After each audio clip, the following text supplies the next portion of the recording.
The plasma bolt missed Kira's head by inches, scorching the metal wall behind her. She dove behind a cargo container, her forearms scrambling for purchase on the slick deck plating.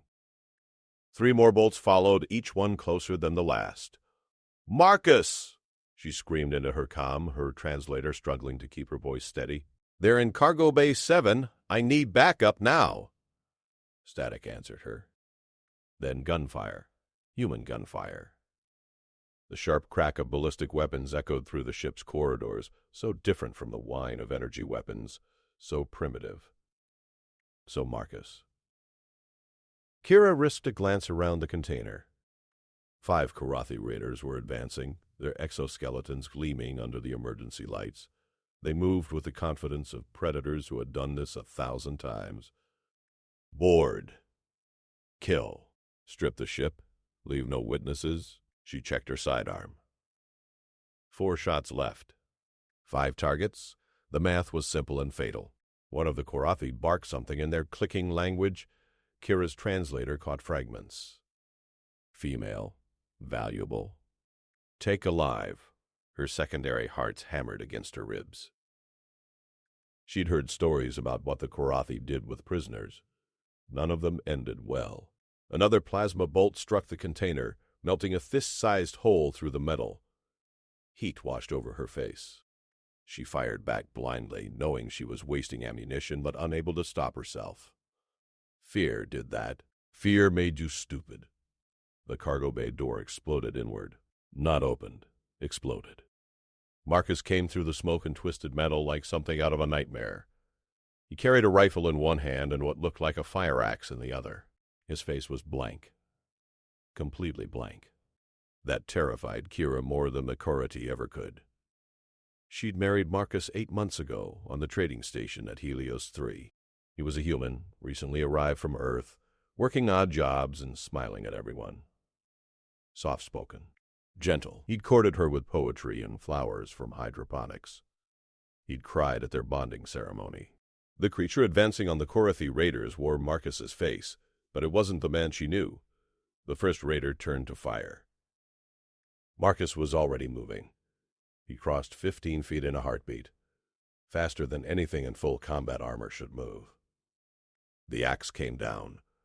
The raider's weapon clattered to the deck in 2 pieces, along with the arms that had held it. The rifle barked.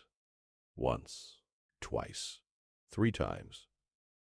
2 raiders dropped neat holes punched through their face shields. The last 2 Karathi opened fire together, plasma bolts converging on Marcus's position. He wasn't there anymore. He was rolling, coming up in a crouch, firing again. One raider fell backward, smoke rising from its chest. The final Karathi charged with a blade.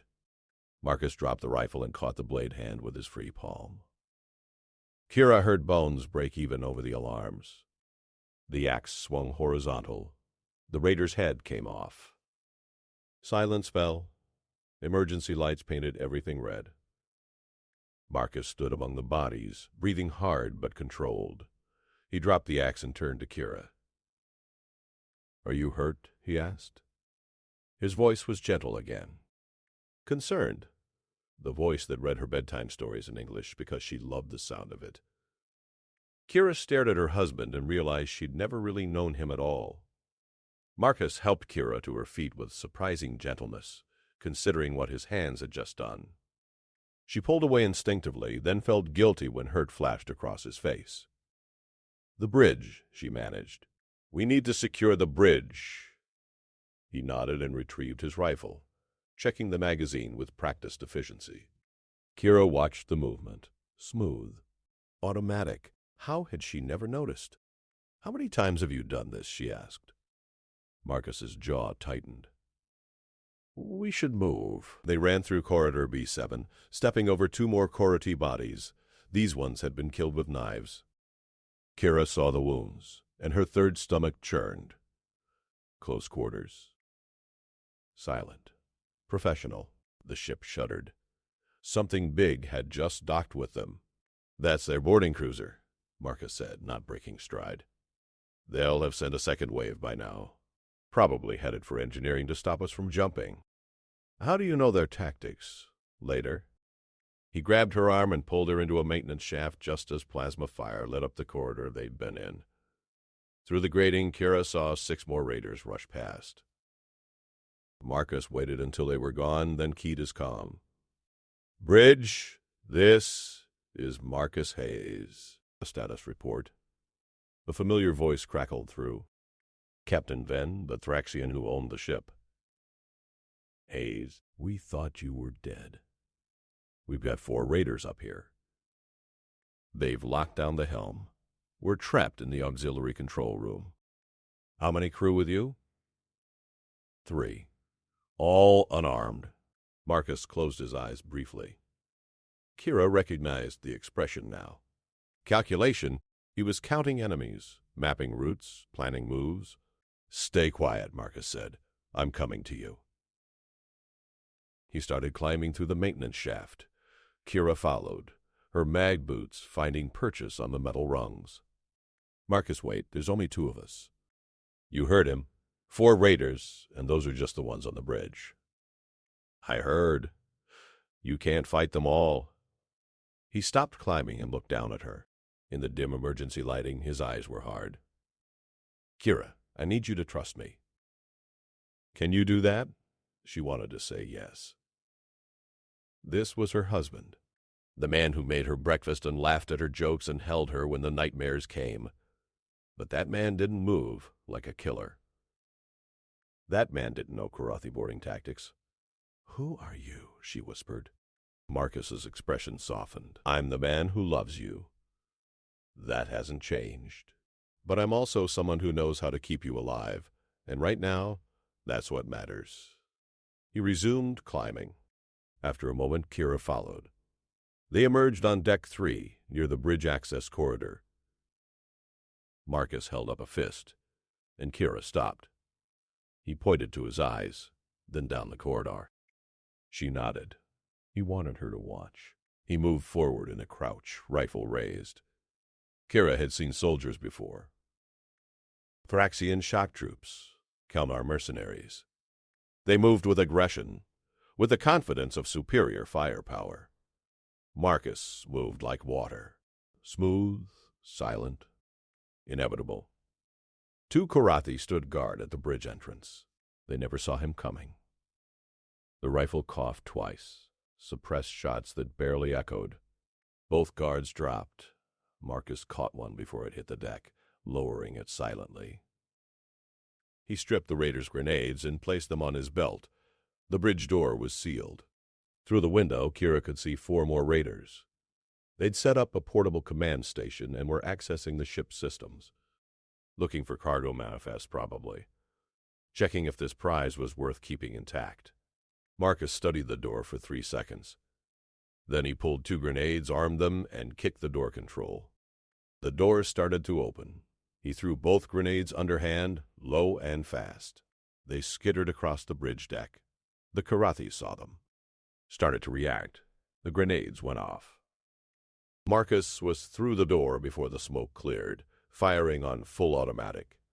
The bridge became a storm of muzzle flashes and screaming metal. Kira covered her ears, her translator overloading on the noise. 10 seconds. That's how long it took. 10 seconds and the bridge was clear. Captain Venn emerged from auxiliary control, his scales pale with shock. Behind him came the other crew members. Jack the navigator. Pola the engineer, young Finn, just 16 cycles old, tears streaming down his face. They stared at Marcus. At the bodies. At the human who'd just butchered 4 armored raiders with nothing but a rifle and cold efficiency. "Mr. Hayes," Captain Venn said slowly, "I believe we need to discuss your previous employment." Marcus ejected his magazine and slammed in a fresh one. "Later, they'll have more troops. We need to cut their ship loose and jump before reinforcements arrive." "The jump drives need 20 minutes to charge," Pola said, her voice shaking. "Then we hold for 20 minutes. Marcus looked at each of them in turn. "Get to your stations, lock the bridge. I'll handle the rest." "The rest?" Captain Venn's crest rose. "There could be 30 raiders still on this ship." Marcus checked his remaining ammunition. 4 magazines. He took grenades from the dead Karate. 6 total. He looked at Kira, and she saw something in his eyes that made her secondary heart skip. He was smiling. Then I'd better get started, he said, and walked back into the corridor. Kira made a decision that would either save her life or end it. She followed Marcus into the corridor. Go back, he said without turning around. No. He stopped walking and faced her. Kira, I can't do this if I'm worried about protecting you. Then don't protect me. Arm me. She held out her primary hands. I have 4 arms. That's 2 more weapons than you can carry. Marcus studied her face for a long moment. Then he nodded and handed her a karate plasma rifle he'd taken from the bridge.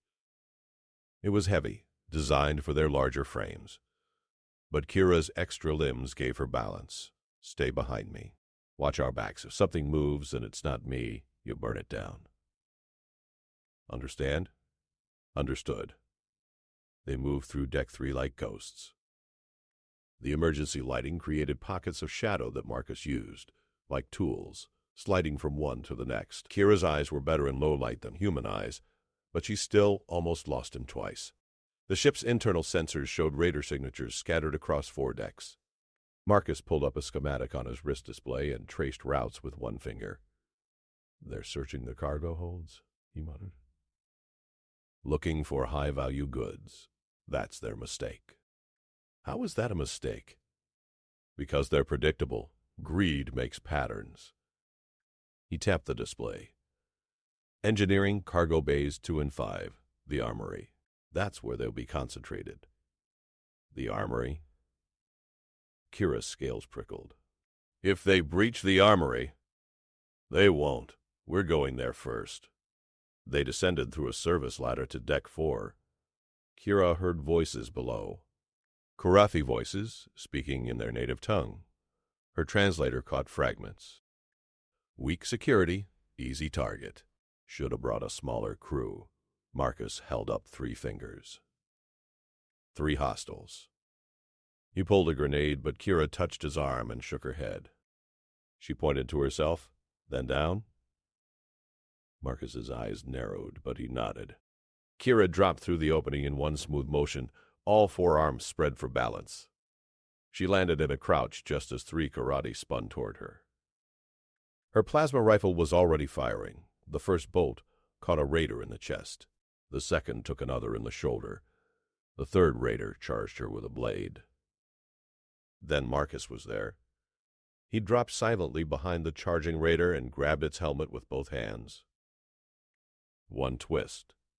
The sound made Kira's skin crawl. Good shooting, Marcus said, helping her up. But next time wait for my signal. Next time give me 1. They reached the armory. The door was still sealed, the lock intact. Marcus keyed in his override code and the door hissed open. Inside were racks of weapons. Human weapons.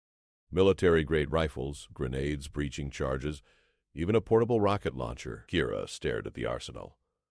Why does a cargo hauler have a human military armory? She asked. Marcus didn't answer. He was already loading himself down with equipment, moving with the efficiency of long practice. He tossed her a bandolier of grenades. Marcus. Answer me. He stopped and met her eyes. Because I'm not the only human on this ship with a past. Captain Venn knows about this. Venn's the one who hired me. He needed security that could actually handle situations like this. Marcus clipped a radio to his belt. Half the independent haulers in this sector have run into karate raiders. Most of them don't survive. Venn wanted insurance. So, you're what? A mercenary? I was a soldier. Earth Defense Force, Special Operations Division. I served 8 years before I mustered out. He loaded a fresh magazine. I came out here to start over, to be someone else. Someone peaceful. And now, his face hardened. Now these bastards brought war to my home, to my wife. That was their last mistake. The ship shuddered again. More docking clamps. Kira checked the internal sensors and felt her blood freeze. Marcus. 2 more Korati ships just attached to us. He glanced at the display and his jaw clenched. Reinforcements. They're committing heavy. That means they think we're valuable. Or they're angry we killed so many of them. Both, probably. He handed her a combat vest with armor plating. Put this on. We've got maybe 15 minutes until the jump drives charge. We need to keep them away from engineering. They moved out, heading for the lower decks. They encountered 2 more raider teams on the way. Marcus handled the first group with controlled bursts of fire and tactical grenades. The second group never knew they were being hunted until Kira and Marcus hit them from 2 directions simultaneously. By the time they reached Deck 6, Kira's hands were shaking, not from fear, from adrenaline. From the rush of surviving when she should have died. She understood now why Marcus moved the way he did. This was what he'd been trained for. This was who he really was. They rounded a corner and froze. 12 Korathi raiders stood between them and the engineering section. They'd set up a defensive position with portable barriers and heavy weapons, a siege position. Marcus pulled Kira back before they were spotted. He keyed his comm. "Bridge, this is Hayes. I've got 12 hostiles between me and engineering. I need a distraction." Captain Ven's voice came through. "What kind of distraction? Cut power to decks 5 and 6. Make them think we're sabotaging life support. They'll split their forces." "That's insane. We'll be blind down there. I work better in the dark anyway." There was a pause. Then the lights went out. Kira's superior night vision kicked in. She could see the raiders panicking, their heat signatures bright in her enhanced vision. 6 of them broke off and headed for the life support station. Marcus moved before they were out of sight. He threw a flashbang into the remaining group and charged through the explosion. Kira saw him in strobing snapshots. Firing, dodging, moving like a dancer through chaos. She forced herself to move, adding her own fire to his. The plasma rifle bucked in her hands, but she held it steady, walking her shots across the barriers. 2 raiders went down. 3, 4. The last 2 tried to retreat. Marcus cut them off. His rifle clicked empty, and he didn't hesitate. He drew a knife from his belt and closed the distance. Kira looked away. When she looked back, Marcus was standing over 2 more bodies, breathing hard. Blood spattered his face. None of it was his. "Engineering's clear," he said into his comm. "How long on those drives?" 8 minutes, Bola responded. "But Marcus, sensors show 20 more raiders coming your way. The reinforcements are through the airlocks." Marcus reloaded his rifle. "Then I'll just have to work faster."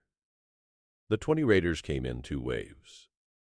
The first wave hit engineering from 3 different access points simultaneously. Professional. Coordinated. Exactly what Marcus had expected. He'd spent the last 4 minutes rigging the approaches with every trap he could improvise, grenades wired to door sensors, plasma charges hidden in ceiling panels, a fuel line carefully vented to create a flammable cloud near the main entrance. "Kira, get behind the engine housing. Stay low." She obeyed without argument. She'd learned to trust his instincts. The first door opened. The grenade detonated. Screams echoed through the corridor. The second door breached. Marcus shot the ceiling panel above it. The plasma charge dropped and exploded, turning the doorway into molten slag. The third entrance erupted in flames as raiders walked into the fuel vapor. Marcus had positioned himself with a clear line of fire. He squeezed the trigger and didn't stop until the magazine ran dry. Silence. Then footsteps. Running footsteps. The second wave was coming, and they'd learned from the first. "Bridge," Marcus said into his comm. "I need that jump in 5 minutes." "We need 8, Captain Van replied. "The drives won't charge faster. Make it 6, or we're all dead." He grabbed the rocket launcher he brought from the armory. Single shot. He'd been saving it. The raiders came through the main corridor in a tight formation, hiding behind portable shields. Smart, disciplined. These weren't regular pirates. These were Korati military, or close enough. Marcus aimed for the ceiling above them and fired.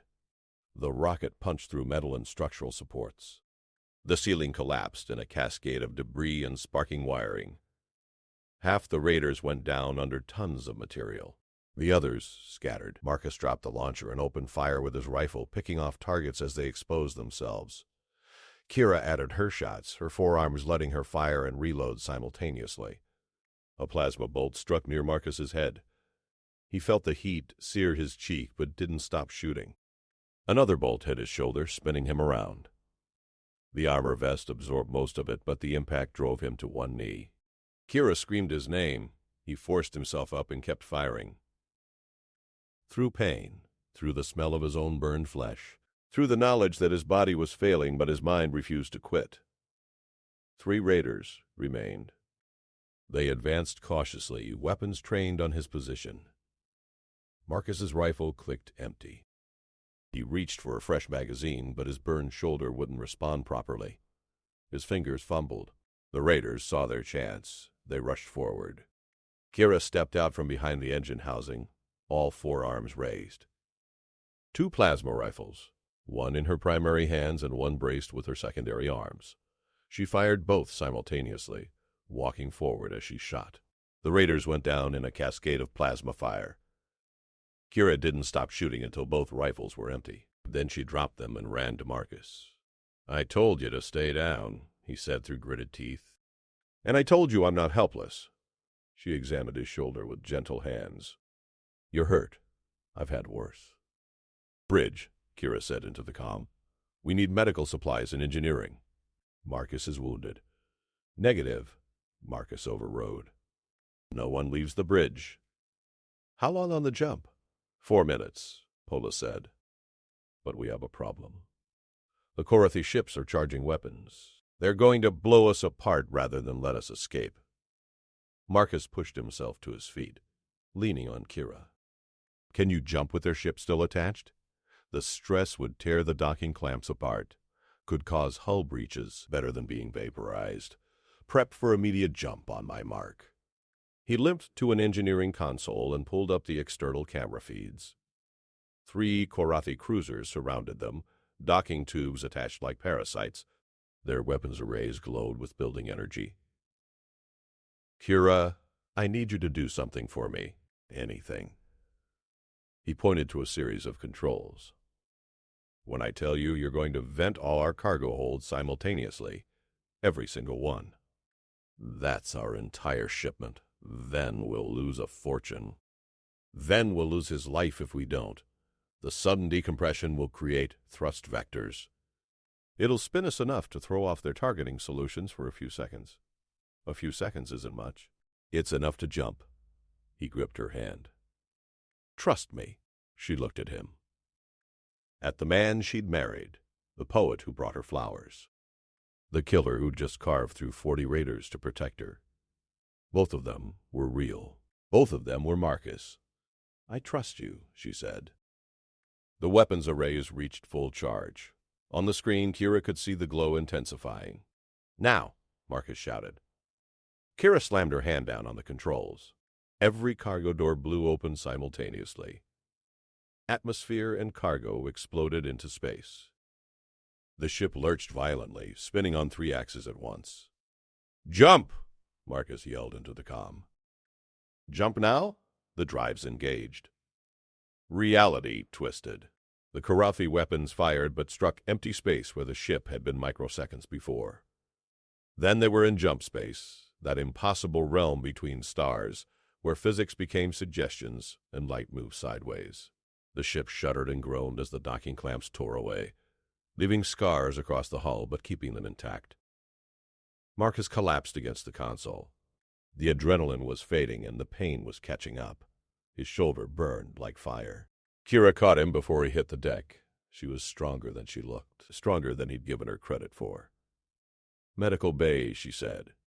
"Now. And don't argue." He didn't have the strength to argue, even if he wanted to. The medical bay was 3 decks up. Kira half-carried him there, her forearms distributing his weight. They passed the carnage Marcus had created, bodies in corridors. scorch marks on walls. The cost of survival written in blood and carbon scoring. Captain Venn met them at the medical bay entrance. The old Thraxian looked 10 years older than he had that morning. 43 raiders, Venn said quietly. You killed 43 Karathi raiders by yourself. Well, mostly by yourself. He nodded to Kira. How many crew did we lose? Marcus asked. None. Not one. Because of you. Ben's crest rose and fell in the Thraxian gesture of deep respect. I knew you were good, Hayes. I didn't know you were legendary. I'm just a man trying to protect his home. No. Van placed a hand on Marcus's good shoulder. You're the reason humans terrify half the galaxy. You're the reason the other half wants you as allies. You're proof that Earth didn't just join the galactic community, it joined the fight. Marcus didn't respond. He was looking at Kira, at the way she watched him with new eyes. Fear and awe, and something else. Something he couldn't quite read. Give us a moment, Kira said to Venn. The captain nodded and withdrew. Alone in the medical bay, surrounded by the aftermath of violence, Kira helped Marcus onto an examination table. She started treating his burns with practiced efficiency. Her hands were steady now. You're not who I thought you were, she said softly. I know, I'm sorry. Don't be. She looked up at him. You saved us all. You're a hero. I'm a killer, Kira. That's what soldiers are. Killers with a flag and a cause. You're my husband. She pressed her forehead to his, a gesture of intimacy in her culture, and you're the most dangerous thing those raiders ever encountered. They thought we were prey. They were wrong. Marcus closed his eyes. I wanted to leave that life behind. I wanted to be better. You are better. You kill to protect, not to conquer. There's a difference. Is there? She pulled back and met his eyes. Yes. And I love you. Both versions of you, the poet and the warrior. They're both real. Outside, the ship hummed through jump space. They had 6 hours until they reached safe harbor. 6 hours to process what had happened. 6 hours before, they had to decide what came next. But for now, in this moment, Marcus let himself rest. The ship dropped out of jump space near Terran Station Osiris, humanity's largest outpost in the sector. Kira stood on the bridge beside Marcus, watching the massive structure grow in the view screen. Thousands of ships surrounded it like satellites around a planet. Defense platforms. Patrol craft. The visible reminder that humans took security seriously. Captain Venn had transmitted their distress signal the moment they arrived. Within minutes, 3 human military destroyers were escorting them in. They're not taking chances, Marcus observed. His shoulder was bandaged, but he refused sedatives. He wanted to be alert. Can you blame them? Venn's crest was still pale. A Karathi strike force just attacked a civilian vessel in what's supposed to be protected space. That's an act of war. Through the view screen, Kira saw a docking bay opening on Osiris. Not a civilian bay, a military one. Armed soldiers lined the corridor beyond, weapons ready. They think we might be compromised, Marcus said. Standard protocol. We'll be quarantined until they verify our identities and scan the ship for tracking devices or sabotage. Kira watched him. He stood differently now, straighter, his eyes constantly scanning, evaluating threats. The transformation was complete. The gentle husband had been consumed by the soldier, at least temporarily. The ship docked with a clang of magnetic seals. Immediately, armored figures swarmed aboard. Human soldiers in combat exoskeletons, moving with lethal precision. They swept through the ship deck by deck, cataloging the damage, counting bodies, taking statements. A tall woman with silver hair and a colonel's insignia approached Marcus. She stopped 3 feet away and studied him with eyes that missed nothing. Gunnery Sergeant Marcus Hayes, she said. It wasn't a question. The Special Operations Battalion. Discharged 16 months ago with full honors. I read your file. Colonel, Marcus said neutrally. Colonel Patricia Griffin. Station security. She glanced around the bridge, taking in the blast marks and dried blood. Hell of a homecoming, Sergeant. I'm not a sergeant anymore. That's what your discharge papers say. Your actions today say something different. She pulled up a data pad. 43 confirmed kills. 0 friendly casualties. Tactical deployment of limited resources against superior numbers. Textbook special operations work. She looked at him. We could use someone like you. I'm retired. The Korathi don't care about your retirement status. They just hit a civilian ship with military-grade hardware and experienced troops. This wasn't random piracy. This was a probe. She leaned closer. They're testing our defenses, seeing how we respond. And they just learned that even our civilians can kill them by the dozen. You made a statement today, Hayes, whether you wanted to or not. Marcus said nothing. Kira saw his jaw clench. Griffin turned to Kira. You must be his wife. Kira, correct. 4-armed marksmanship. Impressive work for someone with no combat training. I learned quickly, Kira said quietly. I bet you did. Humans make good teachers when survival's on the line. Griffin looked between them. I need you both to come with me. Command wants a full debriefing. The crew, Marcus started, will be taken care of.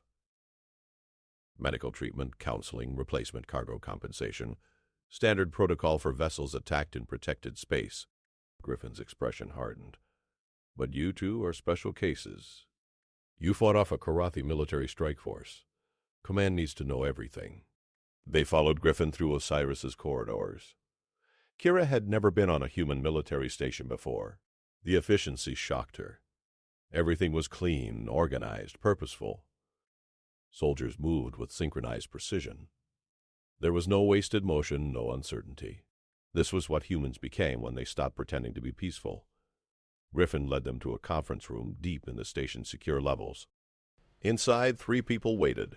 A human admiral with more medals than Kira could count, a Thraxian diplomat in formal robes, and a third figure that made Kira's scales stand on end.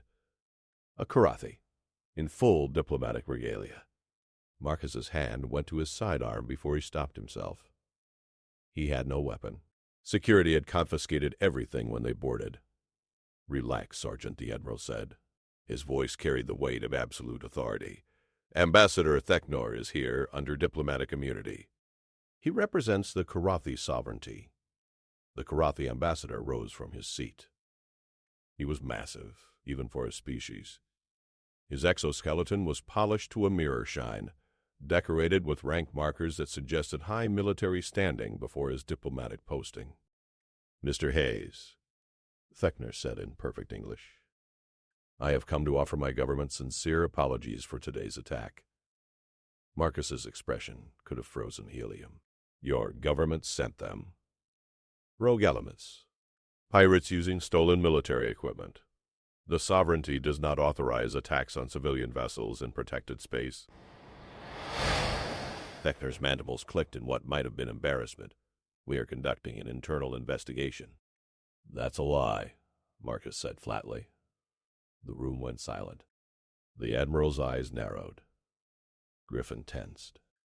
The Thraxian diplomat made a strangled sound, but Theknor simply tilted his head. Explain.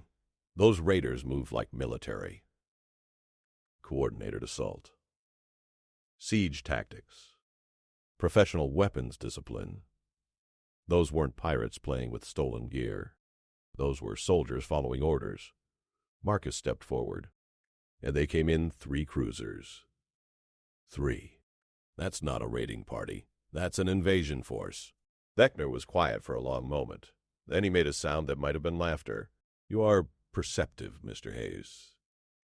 No wonder you survived. He turned to the Admiral. This is why I requested this meeting. Your human killed 43 of our best troops. Not pirates. Troops. Elite boarding specialists with a 97% success rate. The Admiral's face darkened. You're admitting to an act of war against a civilian vessel. I am admitting that certain factions within my government believed humanity was weak. Soft. that your expansion into the sector could be challenged. Theknor gestured to Marcus. This man has proven them wrong. Spectacularly wrong. One human. One retired soldier on a cargo hauler, and he destroyed an entire strike force. What do you want? Marcus asked. To prevent a war that my people will lose. Theknor's voice was grim. The faction that ordered this attack is powerful. They see humans as an existential threat. They want to strike before you grow stronger. Today's raid was meant to be the first of many. They plan to blame pirates while systematically crippling your shipping lanes. And you're stopping them? Kira spoke for the first time since entering the room. I am trying to... But I need leverage. I need proof that humans cannot be beaten through conventional raids. I need the galaxy to see what one human can do when defending his home. He looked at Marcus.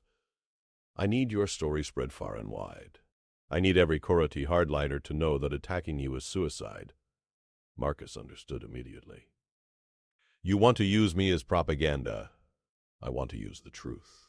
You are what humans call a deterrent. Living proof that even your weakest are warriors. Theknor's mandibles spread in what might have been respect. In my culture, we have a saying, know the predator by its teeth. Today, the galaxy saw humanity's teeth. Some of my people will push for peace. Others will want revenge. The outcome depends on which story spreads faster. The Admiral spoke. We'll need full cooperation from the sovereignty, intelligence sharing, identification of the conspirators, and reparations for the attack. Agreed. All of it. Theknor turned back to Marcus. But I must ask, Mr. Capardis. Hayes, what do you want? You could return to military service, lead hunting parties against my people's extremists, become a hero.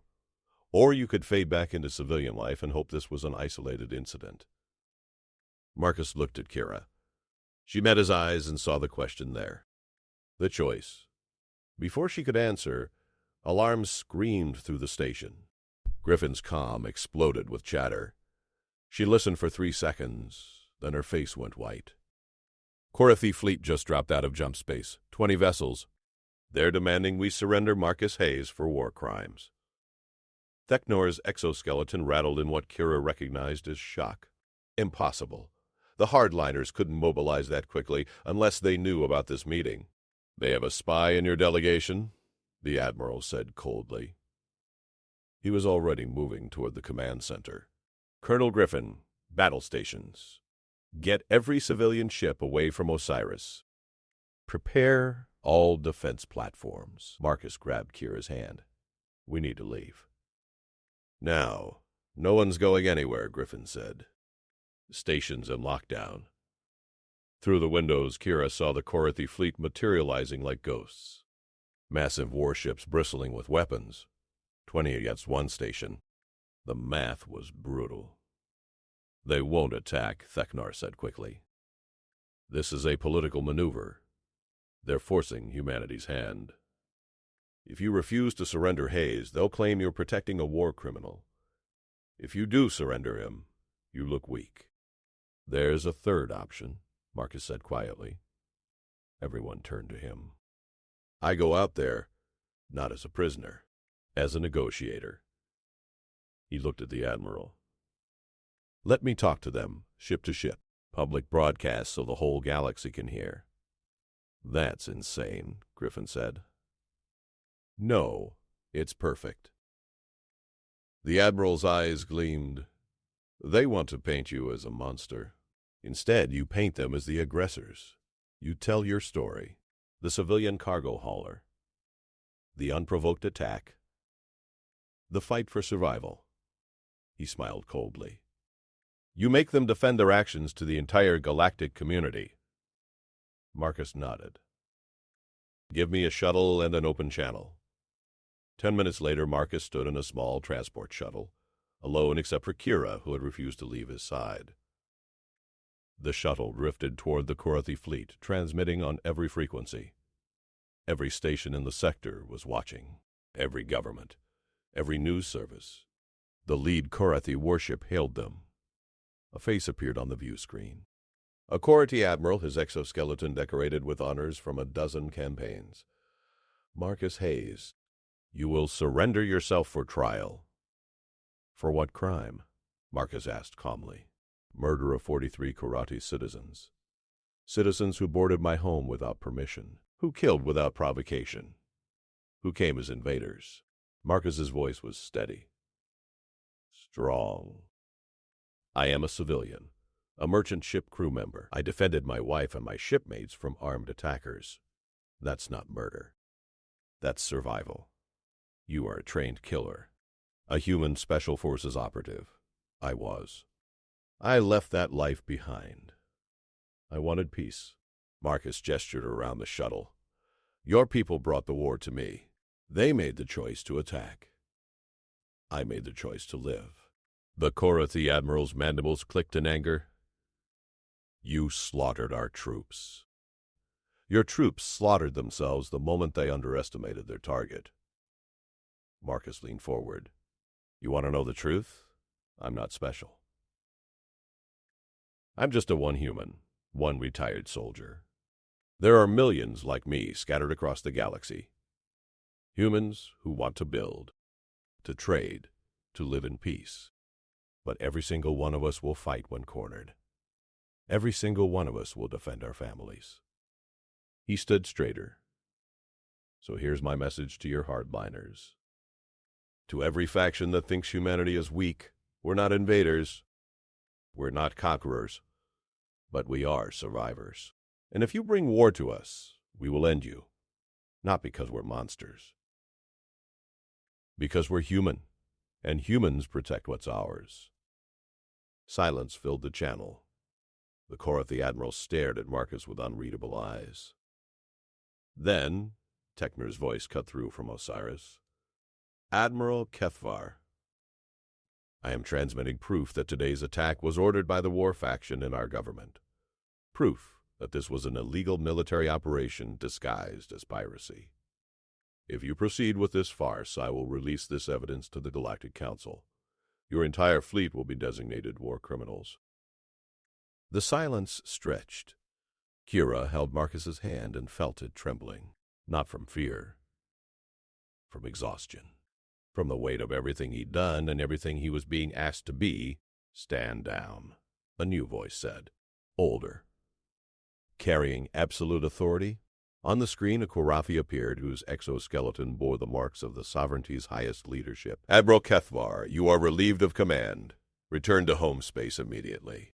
The warships began to turn. One by one they activated their jump drives and vanished.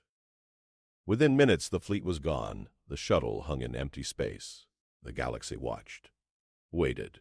Marcus exhaled slowly. Take us home. 3 weeks later, Kira stood in the small apartment they'd rented on Osiris. Marcus had recovered from his injuries. The sovereignty had paid reparations. Captain Venn had offered them both positions on a new ship, better armed and better protected. Marcus had declined. He'd submitted his application to Osiris Station Security instead. Not as a soldier, as a trainer, teaching other civilians how to survive if the universe turned violent. Kira found him on the balcony watching ships come and go, the man who wrote her poetry, the man who'd killed 43 raiders. Both of them were here, in this moment. Do you regret it, she asked? Coming out here, trying to leave your past behind? Marcus was quiet for a long moment. Then he smiled, the gentle smile she'd fallen in love with. No, because I found you. And I learned something important. He took her hand. You can't run from what you are, but you can choose what you do with it. I was a soldier. I'll always be a soldier. But now I fight for something that matters. Not a flag. Not a government, you, us. Our future. We're going to have interesting lives, Kira said. Probably terrifying ones, too.